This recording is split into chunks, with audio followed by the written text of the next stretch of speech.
Welcome to today's Triple Z. The Triple Z podcast is a daily program that you can use to help you fall asleep each night. Just turn down the volume, lay back, relax, and enjoy as you fall asleep. The War of the Worlds is a science fiction novel written by H.G. Wells, first published in 1898. It is one of Wells' most famous works and is considered a classic of the science fiction genre. The story is about an alien invasion of Earth by Martians, and it has been adapted into various forms of media over the years, including movies, radio broadcasts, and television shows. It is not only a thrilling science fiction adventure, but also a commentary on the vulnerability of human civilization and the dangers of unchecked technological advancement. It explores themes of survival, the unpredictability of the natural world, and the clash between different species. If you enjoy our program, please be sure to write us a review on your podcast platform and share us with a friend. You both might sleep just a little better at night. Our website is Z, that's 3z's.media. You can also like and share our content on Facebook or our Instagram account ZZZ Media Podcast. Music for today's episode was provided by the Sleep channel on Spotify. 8. Dead London. After I had parted from the artilleryman, I went down the hill and by the high street across the bridge to Fulham. The red wheat was tumultuous at that time and nearly choked the bridge roadway, but its fronds were already whitened in patches by the spreading disease that presently removed it so swiftly. At the corner of the lane that runs to Putney Bridge Station, I found a man lying. He was as black as a sweep with the black dust, alive, but helplessly and speechlessly drunk. I could get nothing from him but curses and furious lunges at my head. I think I should have stayed by him but for the brutal expression of his face. There was black dust along the roadway from the bridge onwards, and it grew thicker in Fulham. The streets were horribly quiet. I got food, sour, hard, and moldy, but quite eatable, in a baker's shop here. Some way towards Walham Green the streets became clear of powder, and I passed a white terrace of houses on fire. The noise of the burning was an absolute relief. Going on towards Brompton, the streets were quiet again. Here I came once more upon the black powder in the streets and upon dead bodies. I saw altogether about a dozen in the length of the Fulham road. They had been dead many days, so that I hurried quickly past them. The black powder covered them over and softened their outlines. One or two had been disturbed by dogs. Where there was no black powder, it was curiously like a Sunday in the city, with the closed shops, the houses locked up and the blinds drawn, the desertion and the stillness. In some places plunderers had been at work, but rarely at other than the provision and wine shops. A jeweler's window had been broken open in one place, but apparently the thief had been disturbed, and a number of gold chains and a watch lay scattered on the pavement. I did not trouble to touch them. Farther on was a tattered woman in a heap on a doorstep. The hand that hung over her knee was gashed and bled down her rusty brown dress, and a smashed magnum of champagne formed a pool across the pavement. She seemed asleep, but she was dead. The farther I penetrated into London, the profounder grew the stillness. But it was not so much the stillness of death, it was the stillness of suspense, of expectation. At any time the destruction that had already singed the northwestern borders of the metropolis and had annihilated Ealing and Kilburn might strike among these houses and leave them smoking ruins. It was a city condemned and derelict. In South Kensington the streets were clear of dead and of black powder. It was near South Kensington that I first heard the howling. It crept almost imperceptibly upon my senses. It was a sobbing alternation of two notes, ola, ola, ola, ola, keeping up perpetually. When I passed streets that ran northward, it grew in volume, and houses and buildings seemed to deaden and cut it off again. It came in a full tide down Exhibition Road. I stopped, staring towards Kensington Gardens, wondering at this strange, remote wailing. It was as if that mighty desert of houses had found a voice for its fear and solitude. Ola, ola, ola, ola, wailed that superhuman note, great waves of sound sweeping down the broad, sunlit roadway between the tall buildings on each side. I turned northwards, marveling, towards the iron gates of Hyde Park. I had half a mind to break into the Natural History Museum and find my way up to the summits of the towers in order to see across the park.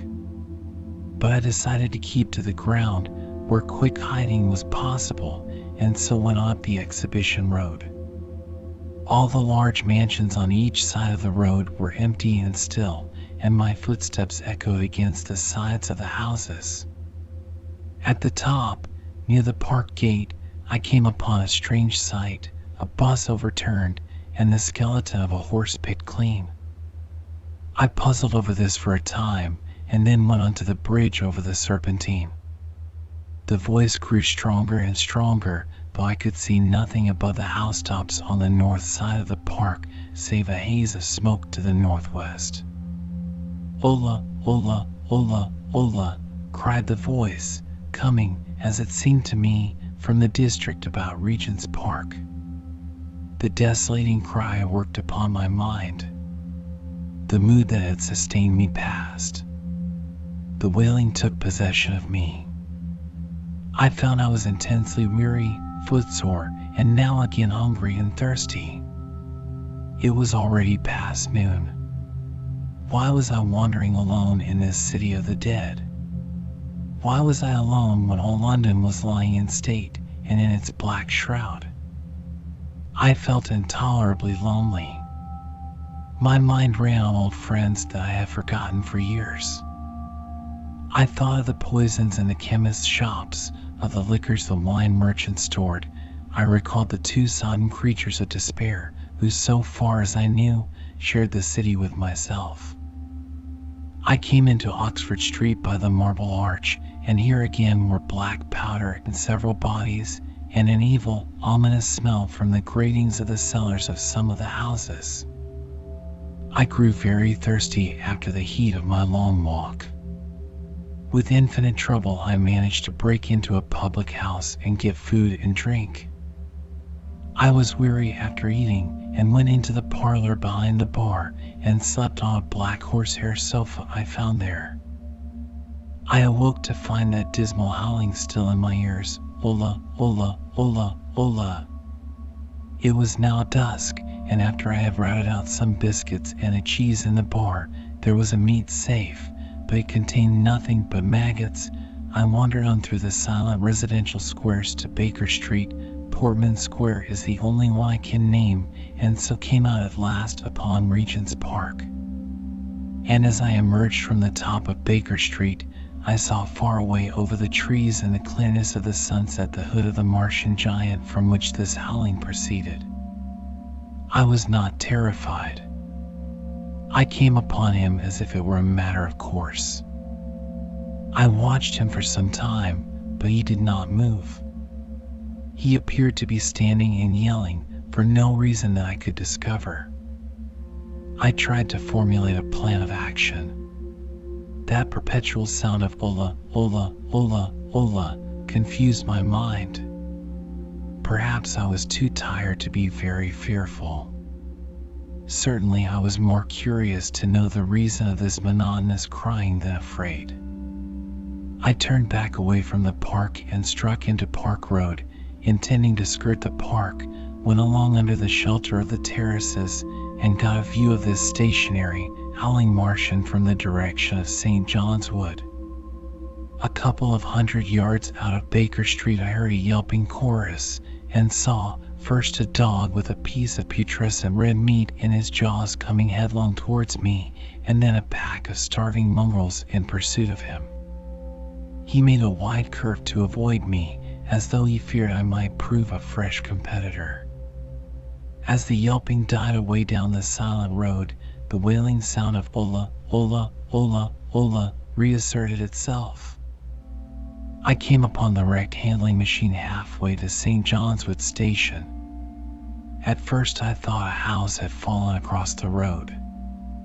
It was only as I clambered among the ruins that I saw, with a start, this mechanical Samson lying, with its tentacles bent and smashed and twisted, among the ruins it had made. The forepart was shattered. It seemed as if it had driven blindly straight at the house, and had been overwhelmed in its overthrow. It seemed to me then that this might have happened by a handling machine escaping from the guidance of its Martian. I could not clamber among the ruins to see it, and the twilight was now so far advanced that the blood with which its seat was smeared, and the gnawed gristle of the Martian that the dogs had left, were invisible to me. Wondering still more at all that I had seen, I pushed on towards Primrose Hill. Far away, through a gap in the trees, I saw a second Martian, as motionless as the first, standing in the park towards the zoological gardens, and silent.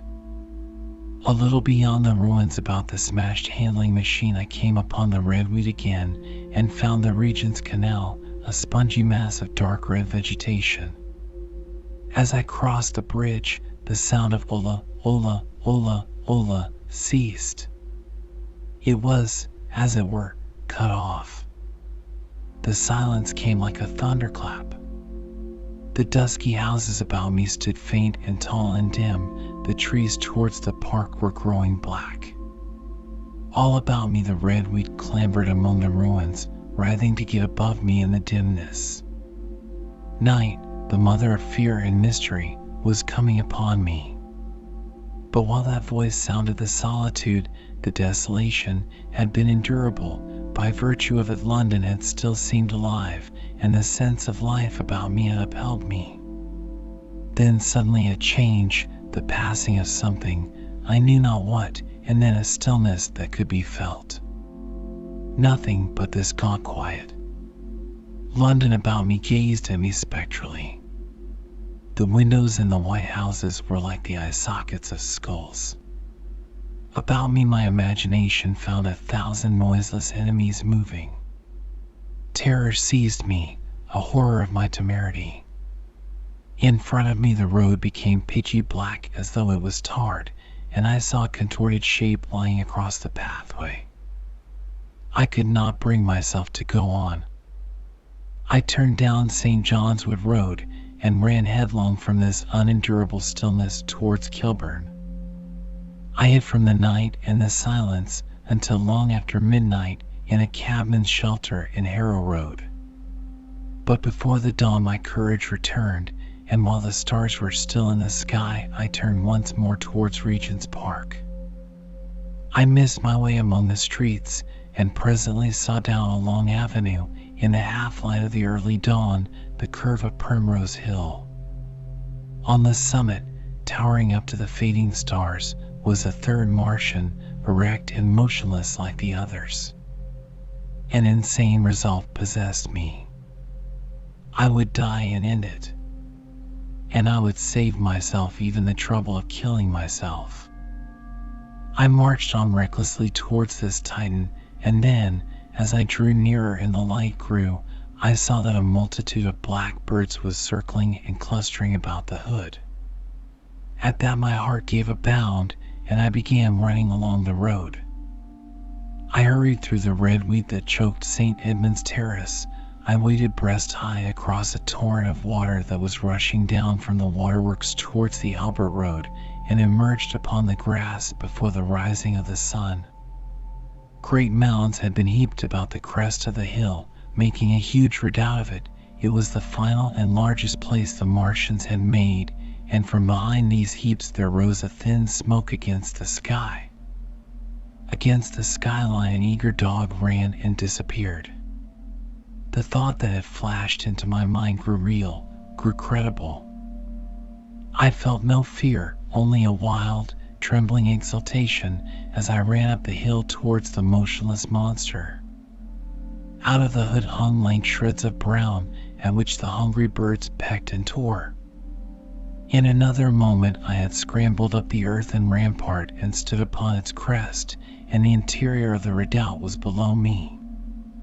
A mighty space it was, with gigantic machines here and there within it, huge mounds of material and strange shelter places. And scattered about it, some in their overturned war machines, some in the now rigid handling machines, and a dozen of them stark and silent and laid in a row, were the Martians, dead, slain by the putrefactive and diseased bacteria against which their systems were unprepared, slain as the redweed was being slain after all man's devices had failed, by the humblest things that God, in his wisdom, has put upon this earth. For so it had come about, as indeed I and many men might have foreseen had not terror and disaster blinded our minds. These germs of disease have taken toll of humanity since the beginning of things, taken toll of our pre-human ancestors since life began here. But by virtue of this natural selection of our kind we have developed resisting power. To no germs do we succumb without a struggle, and to many, those that cause putrefaction in dead matter, for instance, our living frames are altogether immune. But there are no bacteria in Mars, and directly these invaders arrived, directly they drank and fed, our microscopic allies began to work their overthrow. Already while I watched them they were irrevocably doomed, dying and rotting even as they went to and fro. It was inevitable. By the toll of 1 billion deaths man has bought his birthright of the earth, and it is as against all comers. It would still be as were the Martians 10 times as mighty as they are. For neither do men live nor die in vain. Here and there they were scattered, nearly 50 altogether, in that great gulf they had made, overtaken by a death that must have seemed to them as incomprehensible as any death could be. To me also at that time this death was incomprehensible. All I knew was that these things that had been alive and so terrible to men were dead. For a moment I believed that the destruction of Sennacherib had been repeated, that God had repented, that the angel of death had slain them in the night. I stood staring into the pit, and my heart lightened gloriously, even as the rising sun struck the world to fire about me with his rays.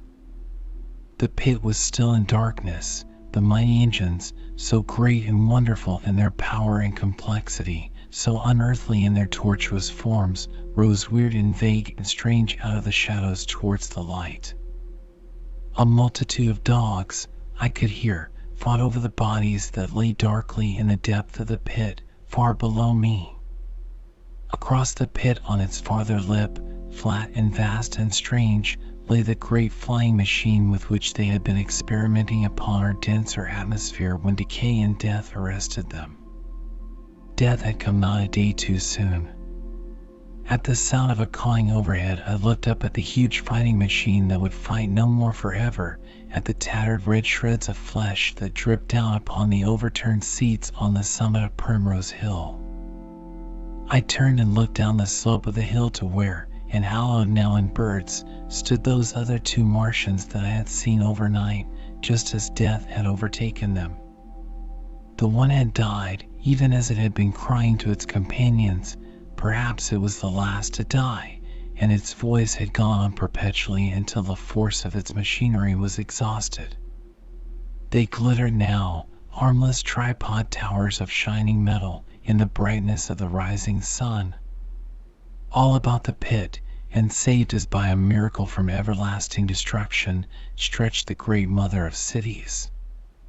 Those who have only seen London veiled in her somber robes of smoke can scarcely imagine the naked clearness and beauty of the silent wilderness of houses. Eastward, over the blackened ruins of the Albert Terrace and the splintered spire of the church, the sun blazed dazzling in a clear sky, and here and there some facet in the great wilderness of roofs caught the light and glared with a white intensity. Northward were Kilburn and Hampstead, blue and crowded with houses. Westward the great city was dimmed, and southward, beyond the Martians, the green waves of Regent's Park, the Lamb Hotel, the dome of the Albert Hall, the Imperial Institute, and the giant mansions of the Brompton Road came out clear and little in the sunrise, the jagged ruins of Westminster rising hazily beyond. Far away in blue were the Surrey Hills, and the towers of the Crystal Palace glittered like two silver rods. The dome of St. Paul's was dark against the sunrise, and injured, I saw for the first time, by a huge gaping cavity on its western side. And as I looked at this wide expanse of houses and factories and churches, silent and abandoned, as I thought of the multitudinous hopes and efforts, the innumerable hosts of lives that had gone to build this human reef, and of the swift and ruthless destruction that had hung over it all, when I realized that the shadow had been rolled back, and that men might still live in the streets, and this dear vast dead city of mine be once more alive and powerful, I felt a wave of emotion that was near, akin to tears. The torment was over. Even that day the healing would begin. The survivors of the people scattered over the country, leaderless, lawless, foodless, like sheep without a shepherd, the thousands who had fled by sea would begin to return. The pulse of life, growing stronger and stronger, would beat again in the empty streets and pour across the vacant squares. Whatever destruction was done, the hand of the destroyer was stayed. All the gaunt wrecks, the blackened skeletons of houses that stared so dismally at the sunlit grass of the hill, would presently be echoing with the hammers of the restorers and ringing with the tapping of their trowels. At the thought, I extended my hands towards the sky and began thanking God. In a year, thought I, in a year. With overwhelming force came the thought of myself, of my wife, and the old life of hope and tender helpfulness that had ceased forever.